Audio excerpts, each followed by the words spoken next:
प्रभु यीशु मसीह के मीठे मधुर नाम में आप सबको जय मसीह के जीसस सेव यू चैनल में आप सबका स्वागत है। और आज की संडे की आराधना में हम आप सबका स्वागत करते हैं ऑनलाइन में। और आइए हम लोग आराधना में जाएंगे और उससे पहले हम परमेश्वर की आराधना करें। हम प्रार्थना करेंगे। सर्वशक्तिमान प्रभु परमेश्वर, हम आपके सिंहासन के पास आते हैं और धन्यवाद देते हैं प्रभु आज के दिन के लिए कि आज का दिन आपने हम सब के जीवन में दिया है। इसके लिए प्रभु हम धन्यवाद देते हैं। बीते समय में प्रभु आपने संभाला, हम सब की अगुवाई करते रहे, हमारा सबका मार्गदर्शन करते रहे। इसके लिए हम आपका धन्यवाद देते हैं। जबकि हम प्रभु आज की आराधना हम करते हैं प्रभु, तो हम चाहते हैं पिता परमेश्वर आपकी उपस्थिति हमारे मध्य में हो। पवित्र आत्मा हमारी अगुवाई करें, हमारा मार्गदर्शन कीजिए। यीशु मसीह के नाम से आमीन। प्रभु की महिमा के लिए हम लोग गीत गाएंगे और हो जय जयकार जय जयकार। हो जय जयकार जय जयकार करें। हो जय जयकार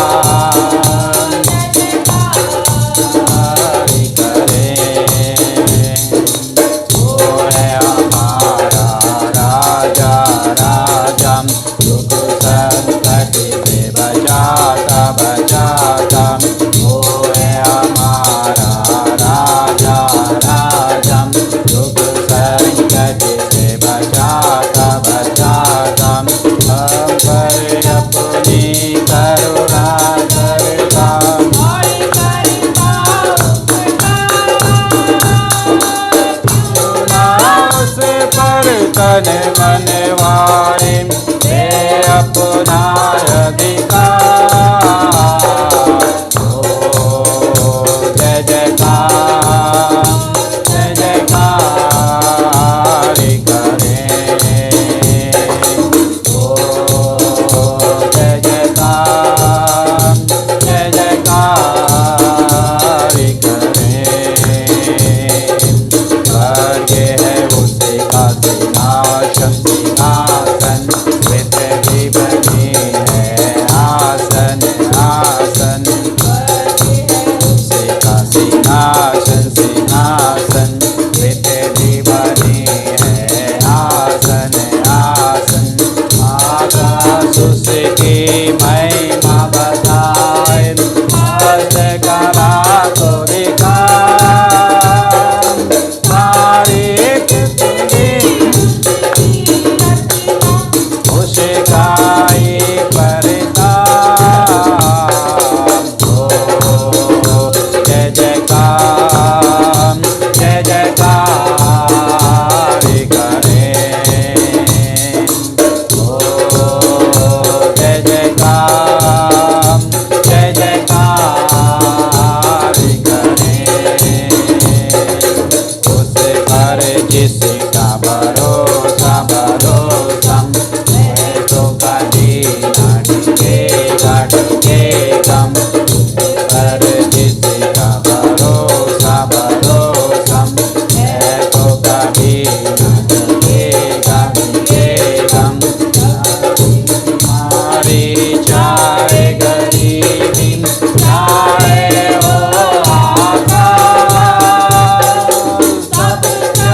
याकूब की पत्री निकालेंगे 4 अध्याय और 1 से 6 पद तक हम लोग पढ़ेंगे। याकूब की पत्री 4 अध्याय 1 से लेकर 6 पद तक। तुम में लड़ाइयाँ और झगड़े कहाँ से आ गए? क्वेश्चन मार्क है। क्या उन सुख विलाप से नहीं जो तुम्हारे अंगों में लड़ते भिड़ते हैं? तुम लालसा रखते हो और तुम्हें मिलता नहीं, इसलिए तुम हत्या करते हो। तुम में ढाह करते हो और कुछ प्राप्त नहीं कर पाते तो तुम झगड़ते और लड़ते हो। तुम्हें इसलिए नहीं मिलता कि मांगते नहीं, तुम मांगते हो और पाते नहीं, इसलिए कि बुरी इच्छा से मांगते हो ताकि अपने भोग विलास में उड़ा दो। हे बेविचारियों, क्या तुम नहीं जानते कि संसार से मित्रता करनी परमेश्वर से बैर है? अब जो कोई संसार का मित्र होना चाहता है वह अपने आप को परमेश्वर का बैरी बनाता है। क्या तुम यह समझते हो कि पवित्र शास्त्र व्यर्थ कहता है जिस आत्मा को उसने हमारे भीतर बसाया है? क्या वह ऐसी लालसा करता है जिसका प्रतिफल ढा हो? वह तो और भी अनुग्रह देता है। इस कारण वह लिखा है, परमेश्वर अभिमानियों का विरोध करता है पर दीनों पर अनुग्रह करता है। प्रभु इस वचन के पढ़े जाने और सुने जाने पर आशीष दे। आज का जो मुख्य विषय है, मुख्य शीर्षक है, परमेश्वर हमारा सच्चा मित्र है। मित्रता के बारे में सीखेंगे आज। परमेश्वर हमें मित्रता के बारे में और इस संसार के बारे में, दो बातों के बारे में हम देखेंगे। परमेश्वर हमारा सच्चा मित्र है और बुरी लालसाओं से, बुरी अभिलाषाओं से हमें बचने की जरूरत है। जैसे हमने अभी पढ़ा याकूब की पत्री, उसका 4 अध्याय 1 से लेकर 6 पद तक, जिसका हमने टाइटल दिया है परमेश्वर हमारा सच्चा मित्र है। हम उसकी मित्रता में चलें। हमारी मित्रता किससे है?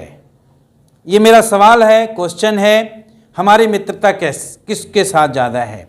हमारा सच्चा मित्र कौन है? यीशु मसीह ने कहा यूहन्ना रचित सुसमाचार 15 अध्याय में, मैं तुम्हें दास नहीं कहता, मैं तुम्हें मित्र कहता हूँ। प्रभु यीशु मसीह ने हमें मित्र कहा है।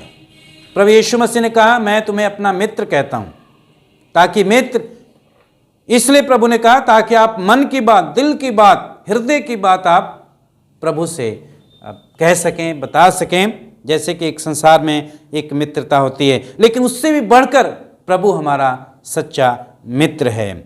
जैसे हम देखते हैं, 3 बातों में देखेंगे हम कि जब हम परमेश्वर से मित्रता हटकर, जब हम परमेश्वर से मित्रता हटाकर हम किसी और चीज को मित्र बना लेते हैं, हम लालसाओं में फंस जाते हैं, बुरी लालसाओं में पड़ जाते हैं, तो हमारे जीवनों में समस्याएं आती हैं। जैसे लिखा है झगड़े का कारण, झगड़ा 1 और 2 पद में लिखा है झगड़े का कारण। उसमें हम देखेंगे कि जब प्रभु हमारा मित्र नहीं है, जब परमेश्वर हमारा मित्र नहीं है, जब मसीह हमारा मित्र नहीं है, तो हमारे जीवन में क्या होंगे?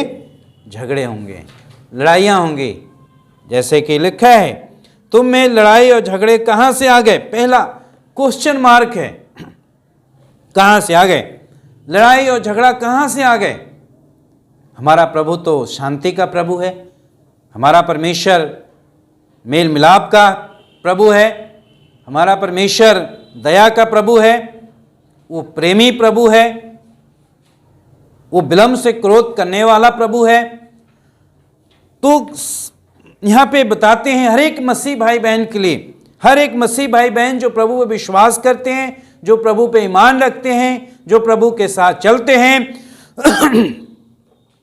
लिखते हैं, सवाल क्वेश्चन करते हैं कि तुम में लड़ाई झगड़े कहाँ से आ गए? क्यों लड़ाई झगड़े तुम्हारे जीवन में आ गए? यदि वास्तव में हमारी मित्रता प्रभु के साथ है, हमारी मित्रता मसीह के साथ है, हम प्रभु के मित्र हैं, मसीह के सच्चे मित्र हैं, जैसे प्रभु हमारा सच्चा मित्र है और प्रभु चाहता है हम उसके सच्चे मित्र बने। तो जब प्रभु हमारे जीवन में आएगा, प्रभु हमारे अच्छा मित्र है, लड़ाई और झगड़ा नहीं होगा।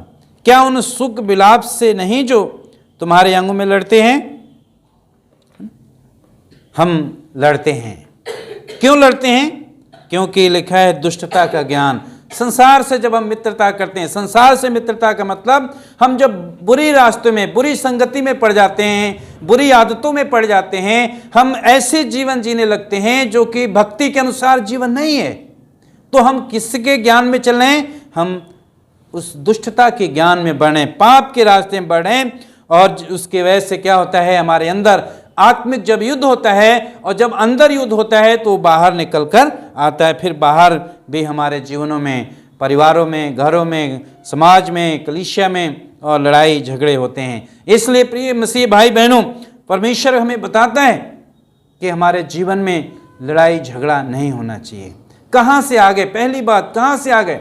हमारा परमेश्वर तो दया का परमेश्वर है, हमारा परमेश्वर तो शांति का परमेश्वर है, हमारा परमेश्वर तो मेल मिलाप का परमेश्वर है।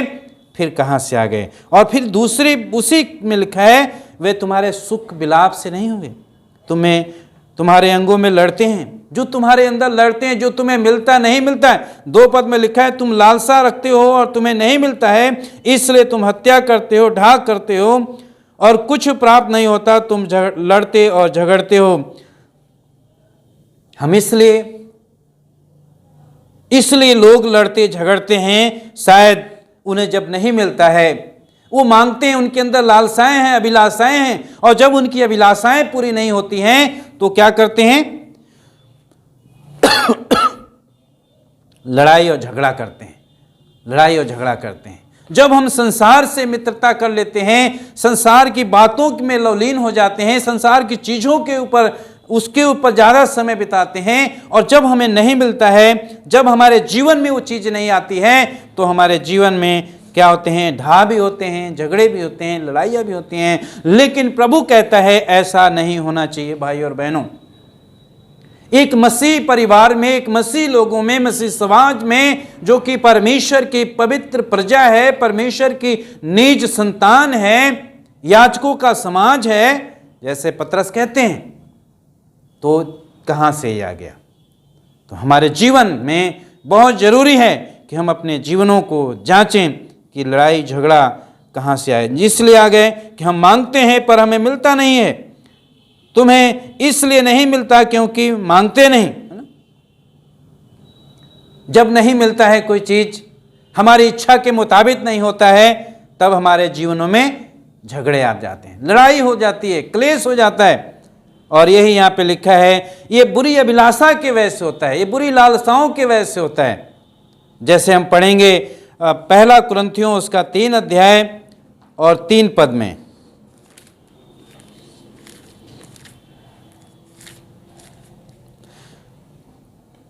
क्योंकि अब तक शारीरिक हो इसलिए कि जब तुम में ढा और झगड़े हैं तो तुम शारीरिक हो और क्या मनुष्य की रीति पर नहीं चलते, है ना? परमेश्वर का वचन कहता है जब तुम्हारे अंदर ये ढा है, झगड़ा है, लड़ाई है, तो तुम क्या शारीरिक नहीं हो? तुम शरीर के लिए, अपनी इच्छा पूरी करने के लिए तुम लड़ते झगड़ते हो, अब तुम शारीरिक हो। तुम मनुष्य के बनाए हुए विधि पे चलते हो, अपनी इच्छा पूरी करना चाहते हो, अपनी मर्जी पूरी करना चाहते हो, और जब तुम्हारी इच्छा पूरी नहीं होती है, जब तुम्हारी मर्जी पूरी नहीं होती है, तो तुम्हारे बीच में झगड़े लड़ाइयाँ हो जाती हैं। भ्रष्टाचार हम देखते हैं, उसके 2 पॉइंट निकाला इसमें। इस दुनिया में भ्रष्टाचार, संसार में भ्रष्टाचार की जड़ जो है गंदगी है, बुरी अभिलाषा है।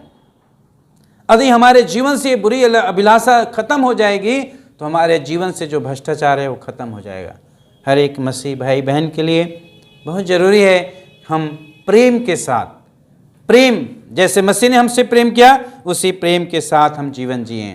ऐसा नहीं होना चाहिए कि जब हमें नहीं मिलता है तो हम लड़ाई झगड़ा करें या फिर ऐसा करें जिससे परमेश्वर आप प्रसन्न हो। और हम देखते हैं 3 और 4 पद में लिखा है, तुम मांगते हो और पाते नहीं, इसलिए कि बुरी इच्छा से मांगते हो और ताकि तुम भोग विलाप में उड़ा दो।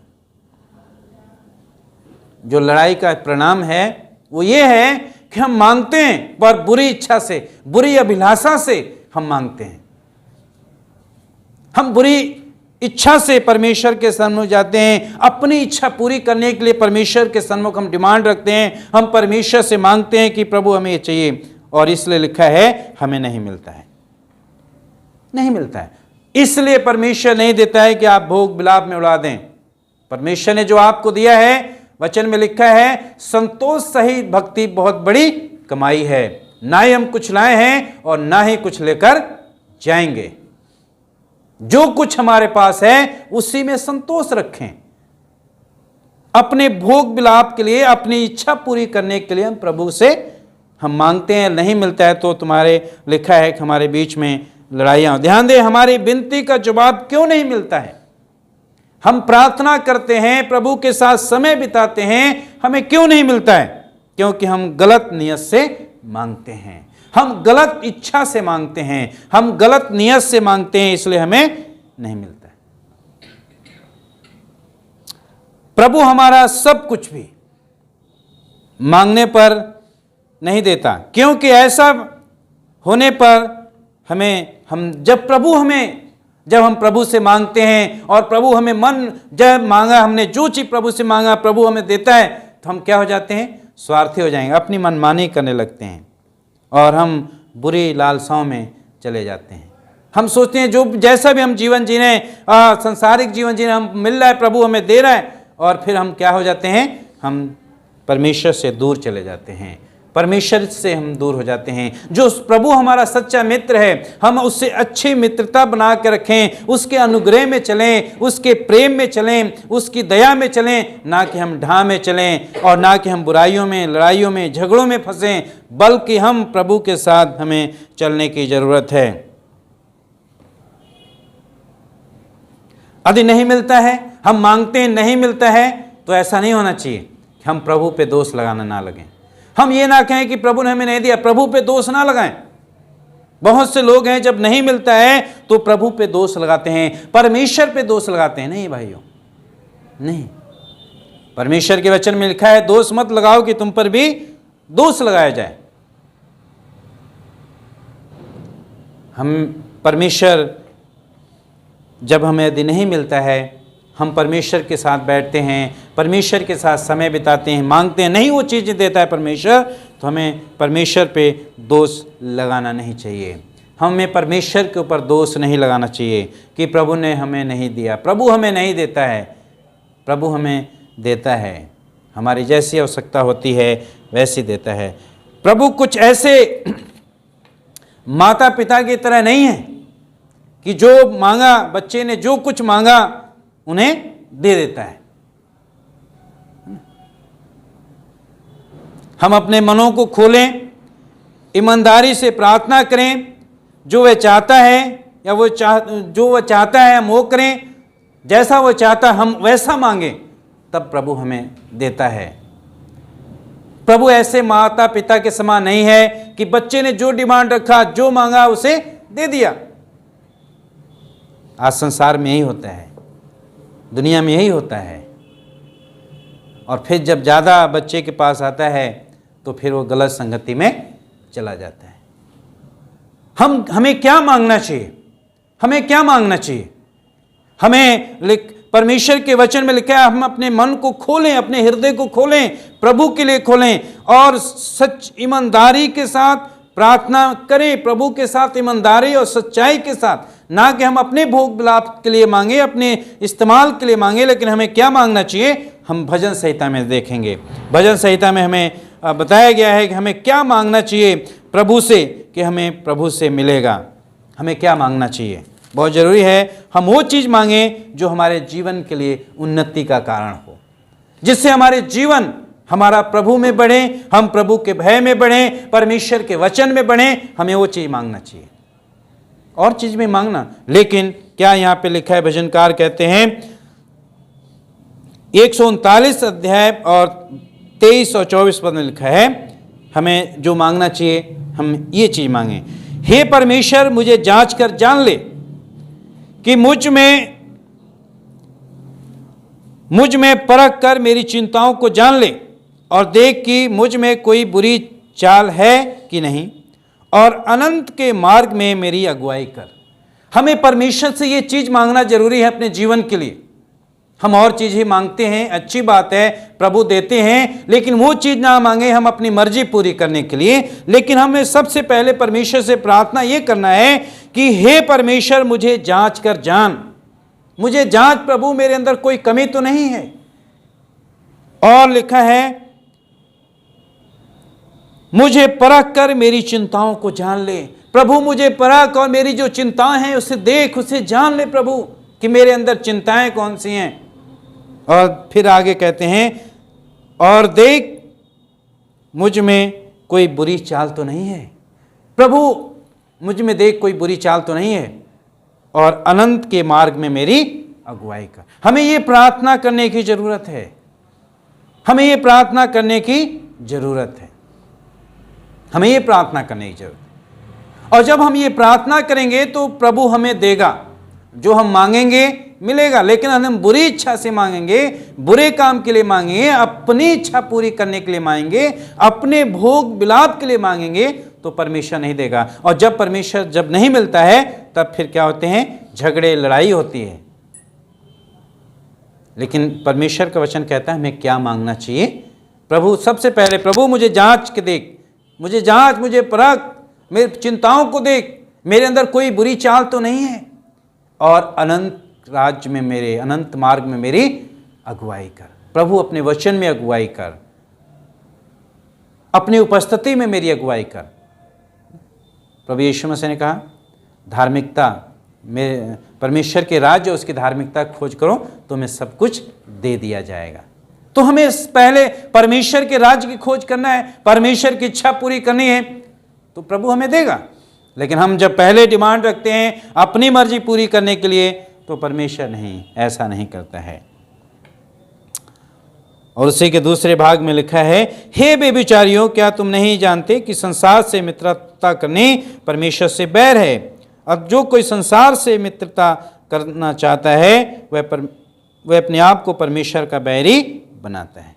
बेविचार जो शब्द है, हे बेविचारी, बेविचारी का मतलब है कि परमेश्वर हमें उस बात के लिए बताता है, इस बात के लिए हमें परमेश्वर बता रहा है कि बहुत से ऐसे मसीह हैं, मसीह में कुछ लोग ऐसे हैं शायद जो अनैतिकता का जीवन जी रहे हैं। आत्मिक जो बेविचार है, आत्मिक दायरे की बात करता है, क्योंकि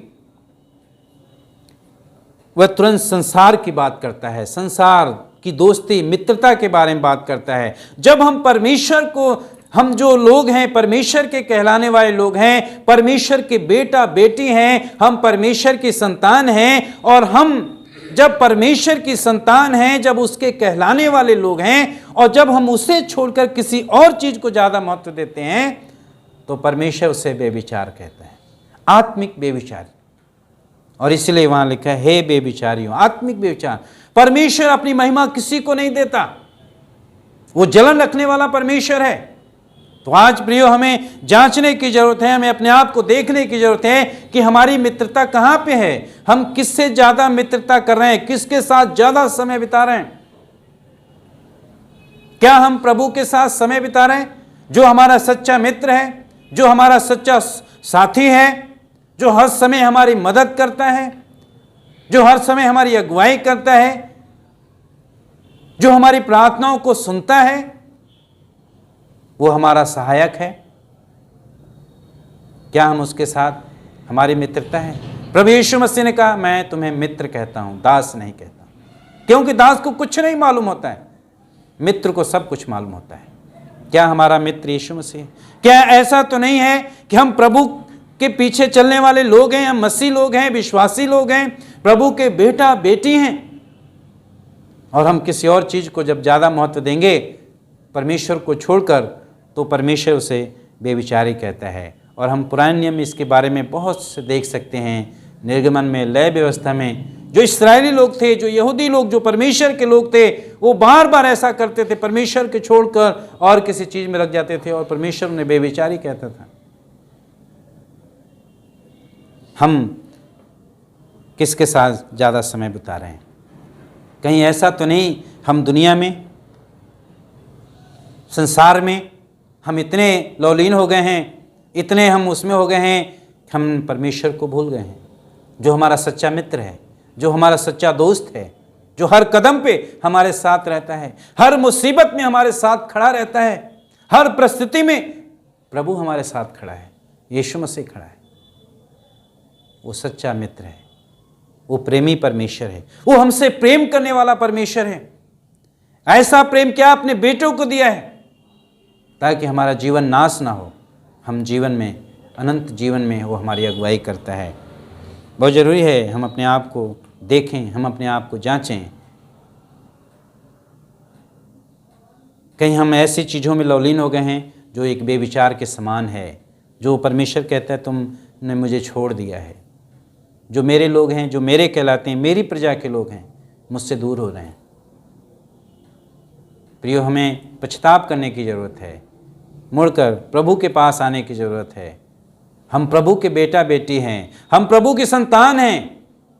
हमें परमेश्वर से इच्छा पूरी करने की ज़रूरत है, उसकी मर्जी के मुताबिक हमें अपने जीवन को चलाने की ज़रूरत है। परमेश्वर पाप से नफरत करता है, परमेश्वर पाप से नफरत करता है, और परमेश्वर नहीं चाहता है कि हमारे जीवन में पाप आए। परमेश्वर नहीं चाहता कि हम ऐसी चीज़ों में पड़ जाएं जो हम परमेश्वर से दूर लेके चली जाए। चाहे वो कुछ भी हो सकता है, चाहे वो हमारा धन हो सकता है, चाहे मोबाइल हो सकता है, और इत्यादि इत्यादि, कुछ भी हो सकता है जिससे हम अधिक लगाव रख लेते हैं। परमेश्वर कहता है बेविचारी लोगों, तुम बेविचारी हो गए, तुम अपने परमेश्वर को, अपने सृजनहार, अपने कर्ता को भूल गए। नहीं, हमें अपने कर्ता, अपने सृजनहार को नहीं भूलना है। हमें प्रभु की इच्छा के अनुसार हमें चलने की ज़रूरत है। हमने देखेंगे झगड़े का इलाज, झगड़े का इलाज 5 और 6 पद। क्या तुम समझते हो कि पवित्र शास्त्र व्यर्थ कहता है जिस आत्मा को उसने हमारे भीतर बसाया है, क्या वह ऐसी लालसा करता है जिसका प्रतिफल ढा हो? नहीं, नहीं। परमेश्वर का वचन व्यर्थ नहीं है।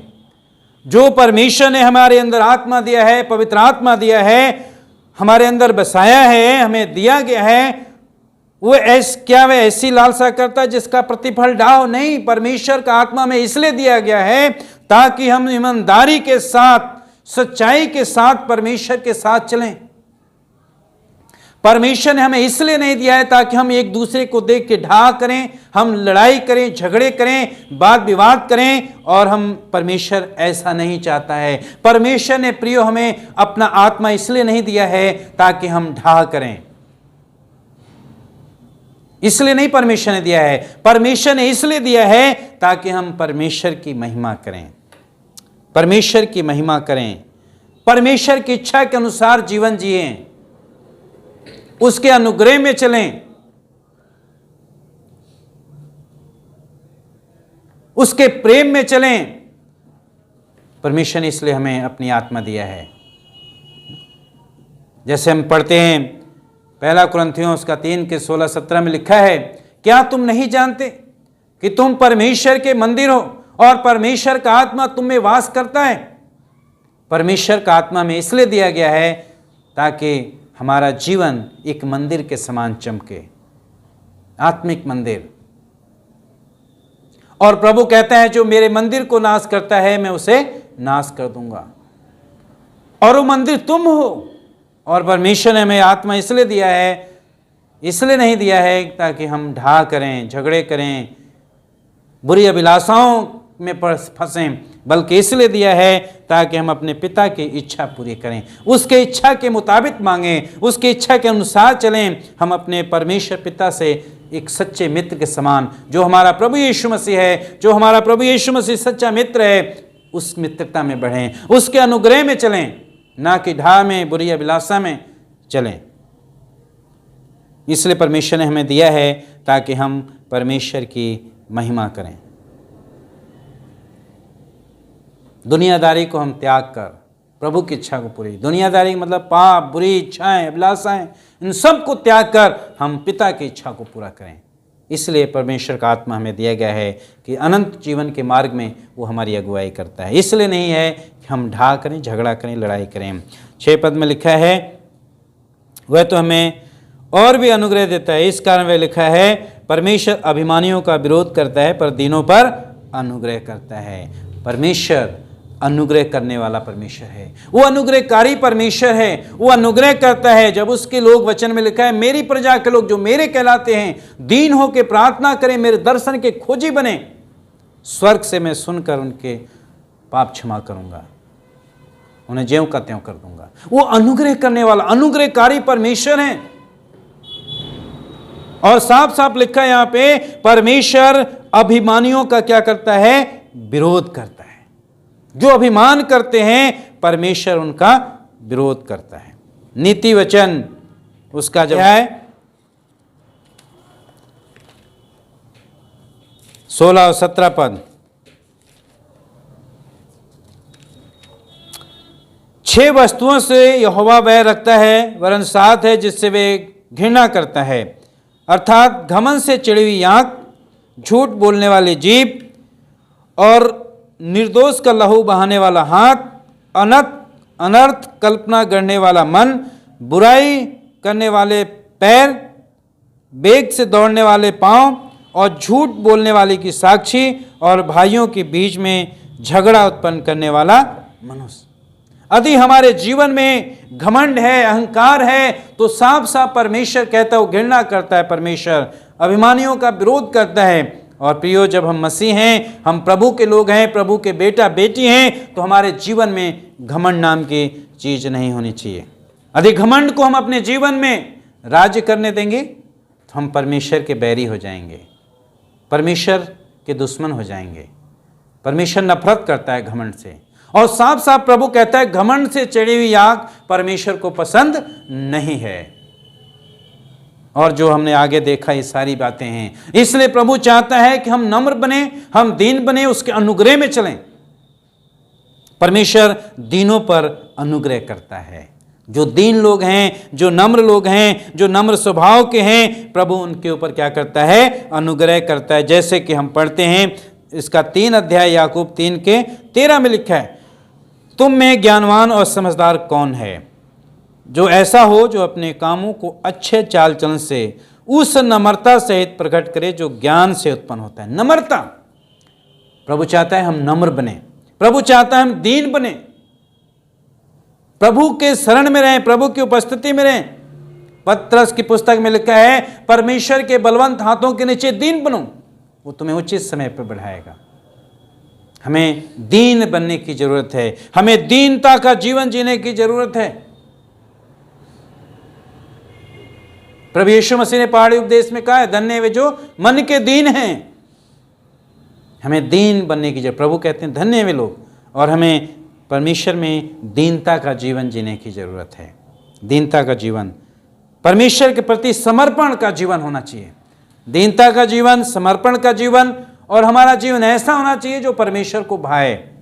जो हमारा मित्र है, जो प्रभु हमारा सच्चा मित्र है, यीशु मसीह हमारा सच्चा मित्र है, हमारा ऐसा जीवन हो कि हमारा मित्र, जो हमारा सच्चा मित्र प्रभु है, यीशु मसीह है, हमारे जीवन से प्रसन्न हो, खुश हो कि मेरे बेटा और बेटी इस संसार में पवित्रता का, धार्मिकता का जीवन जी रहे हैं, ना कि इनके बीच में ढाह हैं, झगड़े हैं, बुरी अभिलाषाओं के कारण इनका जीवन नाश हो रहा है। आज संसार में बहुत से ऐसे परिवार हैं, बहुत से ऐसे मसीह लोग हैं जिनके जीवनों में ऐसा है। प्रियो, हमें अपने जीवन को जांचने की ज़रूरत है। क्या हम परमेश्वर की मर्जी के मुताबिक जीवन जी रहे हैं?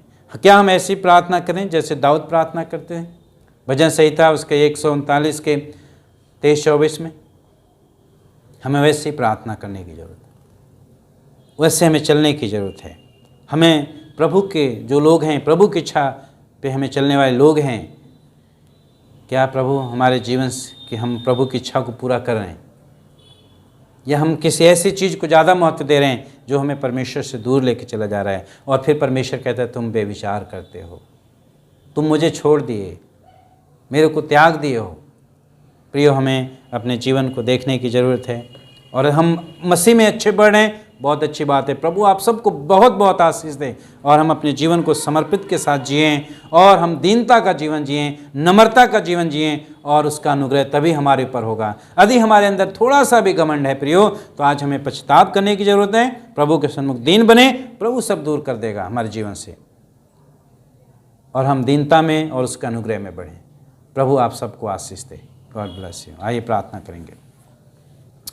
सर्वशक्तिमान प्रभु परमेश्वर, हम आपका धन्यवाद देते हैं, आपकी स्तुति करते हैं, आपकी आराधना करते हैं प्रभु, और हम धन्यवाद देते हैं प्रभु आज के दिन के लिए, आज की आराधना के लिए। सच में प्रभु हम मनुष्य हैं, इंसान हैं प्रभु, हम सिद्ध नहीं हैं, बहुत सारी बातों में चूक जाते हैं प्रभु। हम प्रार्थना करते हैं, हम हर एक विश्वासी भाई बहन के लिए जो आज इस मैसेज को देखते हैं ऑनलाइन, प्रभु उनके जीवन को, हम अपने जीवनों को आपके सन्मुख रखते हैं। यदि हमारे अंदर थोड़ा सा भी कहीं घमंड है और कहीं थोड़ी सी भी प्रभु हमारे अंदर ढा है, यदि हमारे अंदर थोड़ा सा भी कोई बुराई है, तो हम उन सारी चीज़ों से पश्चाताप करते हैं।